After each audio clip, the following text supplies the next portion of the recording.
ہم میں سے کئیوں کے والدین کا انتقال ہو گیا ہے. ماں سے بڑھ کر تو کوئی نہیں نا, والد سے بڑھ کر تو کوئی نہیں, لیکن جیسی تکلیف ان کے انتقال کے وقت ہوئی تھی 2-3 سال 4 سال میکسیمم 5-7 سال کے بعد وہ تکلیف نہیں ہوتی ہے, وہ تکلیف نہیں ستاتی. مگر 1400 سال ہو گئے ہیں. جب بھی کربلا کا واقعہ سنتے ہیں, جب بھی امام حسین اور ان کے خاندان کی مظلومیت سنتے ہیں تو آنکھوں میں آنسو آ جاتے ہیں, دل تڑپنے لگ جاتا ہے کہ یہ کیا کیا تھا ان لوگوں نے.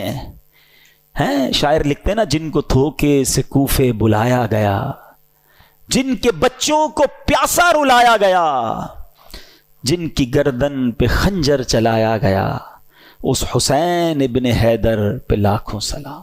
یہ ایسا عجیب واقعہ ہوا ہے کہ آج بھی جب سنتے ہیں پڑھتے ہیں تو عقل حیران ہو جاتی ہے. اور یہ ہستی کون تھی, ان کا اسٹیٹس کیا تھا, ان کا مرتبہ کیا تھا. جب یہ سنتے ہیں تو اور عقل حیران ہو جاتی ہے کہ اتنے بڑے مرتبے والی شخصیت کے ساتھ ایسا ظلم. کیا وہ اندھے ہو گئے تھے؟ کیا انہیں سمجھ نہیں تھی کہ ہم کن پر یہ ظلم کر رہے ہیں؟ نبی پاک امام حسین کو کہا کرتے تھے یہ وہ میرا بیٹا ہے جس کے لیے میں نے اپنے بیٹے کو قربان کیا ہے. لیول آف لو سوچیں کتنا تھا, افیکشن کیسی تھی کہ اپنا بیٹا قربان کر دیا امام حسین رضی اللہ تعالیٰ عنہ پر. میرے آقا فرمایا کرتے حسین مجھ سے ہے اور میں حسین سے ہوں. کبھی کاندھے پر بٹھانا ہے, کبھی گود میں اٹھانا ہے, کبھی چومنا ہے, کبھی کہتے یہ میرے پھول ہیں. بالکل لٹرلی میرے آقا پھولوں کی طرح انہیں سونگھا کرتے تھے. امام حسن اور امام حسین کا مرتبہ وہ ہے. سیدی اعلیٰ حضرت لکھتے ہیں نا, ان دو کا صدقہ جن کو کہا میرے پھول ہیں, کیجئے رضا کو حشر میں خنداں مثال گل. حضور ان دو کا صدقہ جن کو آپ نے پھول کہا تھا. ایک اور جگہ سیدی اعلیٰ حضرت گویا اس پورے خاندان کو, پنجتن پاک کو ایک باغ کی طرح سمجھاتے ہیں ہمیں. کیا بات رضا اس چمنستان کرم کی, کیسا چمن تھا, کیسا کرم کا باغ تھا. کیا بات رضا اس چمنستان کرم کی, زہرا ہے کلی جس میں حسین اور حسن پھول. یہ کیسا خاندان ہے. نبی پاک اتنی محبت فرماتے, اتنا پیار ہے اپنے نواسوں سے.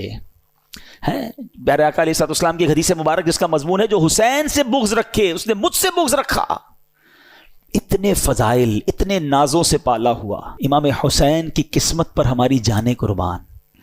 ویری فرسٹ جو خوراک آپ کے منہ میں جاتی ہے نا, ایسا نہیں تھا کہ ان کو شہد چٹایا گیا یا ان کو کھجور کھلائی گئی. امام حسین کی منہ میں نبی پاک نے اپنی زبان داخل کر دی.